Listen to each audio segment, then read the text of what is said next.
This is in regard now to the pilot's body that's raising objections. We're talking about the objections over the alleged blame on the pilots. The pilots are now seeking a legal intervention into the matter. This is based on that initial report that has come out. Tanushka back with us. Tanushka, take us through the demands that are being made as far as the Pilots Association of India is concerned, demanding that judicial intervention. Let's first listen in to what is being demanded. You have to be very careful on what you're saying. One is fuel control switches.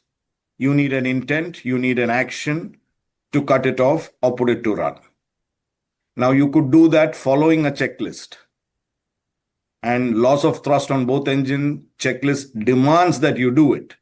Now, if you're talking of the fuel shut-off valves, this is completely another thing, and the FADEC has the authority over those valves. So you see, if you put out bits and pieces of information, these kind of speculation, it will give rise to speculation, and the people are at liberty to interpret the way they feel like. Pilot suicide has happened earlier. It's not something new. The Germanwings was the latest, where before that there was an Egypt Air accident. And that does not mean that, you can blame all the pilots for, or start checking each one of them. And mental health is not something that can be readily identified.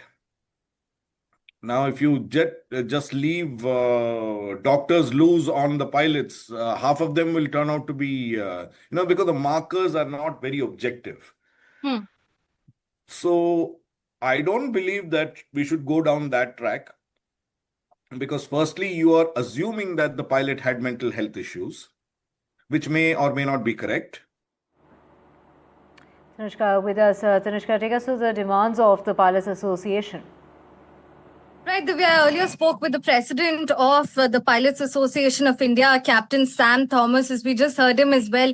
He told me that with respect to, the crash report, the prelim report, the association at this point is asking for a judicial intervention, and they are also having their, internal conversations as well with their head body to carry out and to see whether they can file a petition themselves or not to look into the matter and ask for a judicial probe from our legal perspective as well. Now, why is this demand coming in from the association is because they suspect that the prelim report is giving a one-side narrative, which is to paint the pilots in a bad light, and that it is to give the image that it is the pilots' guilt.